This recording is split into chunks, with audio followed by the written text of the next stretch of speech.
Sir ప్రముఖ సంగీత దర్శకులు ఇళయరాజా గారి కూతురు భవతారిణి మరి నిన్న చనిపోవడం జరిగింది సార్. అసలు తన చావుకు గల కారణాలు ఏంటి, మరి ఈ నేపథ్యంలో తన బయోగ్రఫీ ఏంటి సార్? అమ్మాయి ఇది యాక్చువల్గా ఒక షాక్ అని చెప్పుకోవాలి. ఎందుకంటే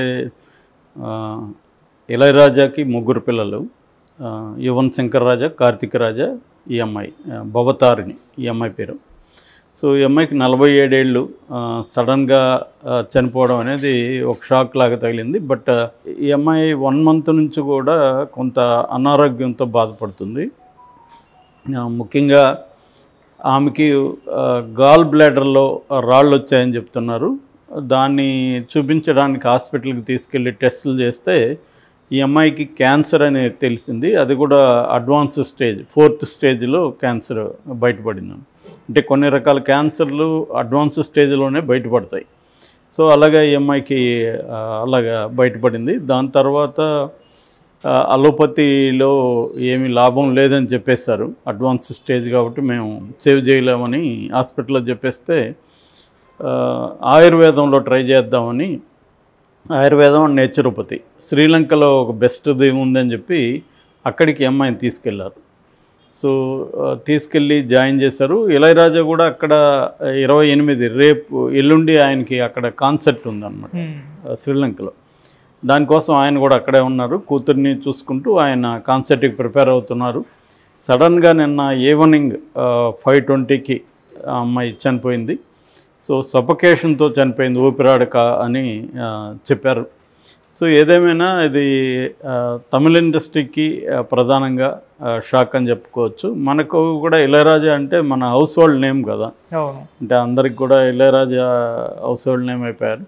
సో ఈ అమ్మాయి తెలుగులో కూడా పాటలు పాడింది. యాక్చువల్గా ఈ అమ్మాయి జూలై 23, 1976 పుట్టింది. ఇప్పుడు 47 ఏళ్ళు అమ్మకి.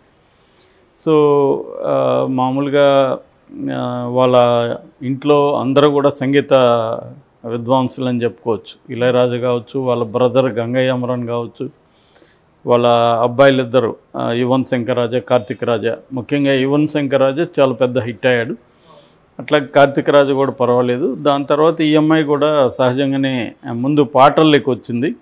ఇళయరాజా చేసిన దాదాపు 95లో రాసయ్య అనే సినిమాతో ఈ అమ్మాయి అరంగేట్రం చేసింది. రాసయ్య అంటే ప్రభుదేవ, రోజా యాక్ట్ చేశారు. అందులో ఈ అమ్మాయి పాడిన పాట చాలా పెద్ద సెన్సేషనల్ హిట్ అయింది అప్పట్లో 95లో. అది ఇళయరాజా మ్యూజిక్ చేశాడు, ఈ అమ్మాయి దగ్గర పాడించాడు. ఇంకప్పటి నుంచి ఈ అమ్మాయికి మంచి ఆఫర్లు వచ్చాయి. ప్రధానంగా వాళ్ళ నాన్న మ్యూజిక్ డైరెక్షన్లోనే ఆమె ఎక్కువ పాడింది. దాని తర్వాత దేవా, శర్వి ఇలాంటి వాళ్ళ మ్యూజిక్ డైరెక్టర్స్ లో కూడా పాడింది. తెలుగులోకి వచ్చేసరికి తెలుగులో కూడా ఈ అమ్మాయి గుండెల్లో గోదావరిలో పాట పాడింది. అవునా అనే సినిమాకి మ్యూజిక్ కూడా చేసింది. సో ఈ అమ్మాయి ఫస్ట్ మ్యూజిక్ చెప్పాలంటే 2002లో మన రేవతి ఉంది కదా, హీరోయిన్ తర్వాత ఆర్టిస్టు, ఆమె డైరెక్ట్ చేసింది మిత్ర్ మై ఫ్రెండ్ అని ఇంగ్లీష్లో. శోభన దాంట్లో ప్రధానమైన రోల్ చేసింది. దానికి ఈ అమ్మాయి మ్యూజిక్ ఫస్ట్ మ్యూజిక్ అరంగేట్రం చేసింది. దాని తర్వాత తెలుగులో అవునా, ఇందాక చెప్పినట్టు అవునా చేసింది. ఫిర్మిలింగ్ అని మళ్ళీ రేవతి చేసింది. దాంట్లో సల్మాన్ ఖాన్, అభిషేక్ బచ్చన్ వీళ్ళంతా చేశారు. దానికి కూడా మ్యూజిక్ చేసింది. అయితే తమిళ్లో ఆమె కొద్దిగా లేటుగా చేసిందని చెప్పొచ్చు. 2012లో వెల్లాచి అనే ఒక సినిమాతో తమిళ్లో ఇంట్రడ్యూస్ అయింది మ్యూజిక్ డైరెక్టర్గా. ఓవరాల్గా ఆమె ఒక 30 సినిమాల్లో పాటలు పాడింది. ఒక 10 సినిమాలకి ఆమె మ్యూజిక్ డైరెక్షన్ చేసింది. ఇక పర్సనల్ విషయానికి వస్తే ఆమె శబరి రాజ్ అని ఒక యాడ్ ఏజెన్సీ ఎగ్జిక్యూటివ్ని పెళ్లి చేసుకుంది. వాళ్ళకి కన్నన్ అడ్వర్టైజింగ్ ఏజెన్సీ ఉందన్నమాట. వాళ్ళ నాన్న కూడా ప్రముఖ జర్నలిస్టు ప్లస్ అడ్వర్టైజింగ్ ఏజెన్సీని వాళ్ళ నాన్న రామచంద్రన్ అని. ఈ శబరి రాజన్ వాళ్ళ ఫాదర్ అనమాట, పాపులర్ గై. సో అలాగా ఈమె చేసింది. అయితే చివరి మ్యూజిక్ చేసింది మాయానది అనే ఒక రొమాంటిక్ కామెడీ 2019లో, అది ఆమె చివరిది. సో ఇది ఒక రకంగా ఇళయరాజాకి పెద్ద దెబ్బ అని చెప్పాలి, వాళ్ళ ఇంట్లో పెద్ద విషాదం. సో ఇంకా ఆయన యాక్టివ్గా ఉన్నారు, కన్సర్ట్స్ ఇస్తున్నారు. ఇక ఇళయరాజా గురించి మనందరికీ తెలిసిందే. ఆయన దాదాపు 7000 పాటలు పాడాడు ఇప్పటికీ. 1000 సినిమాలకు మ్యూజిక్ చేశాడు, ఒక 20,000 కాన్సర్ట్లు చేశాడు అన్నమాట. సో ఆయన అంటే ఒక రకంగా చెప్పాలంటే వెస్ట్రన్ క్లాసికల్ మ్యూజిక్ని ఇండియాలో సినిమా పాటల్లోకి తీసుకొచ్చిన వ్యక్తిగా మనం చెప్పచ్చు. ఓల్డ్ సాంగ్స్ చూస్తే ఆ మధ్య కూడా మేము అంటే ఇళయరాజా కాపీ కొట్టడా అని మేము సరదాగా చూస్తే చాలా సినిమాలు వెస్ట్రన్ నుంచి ట్యూన్స్ కూడా ఆయన కాపీ కొట్టాడు.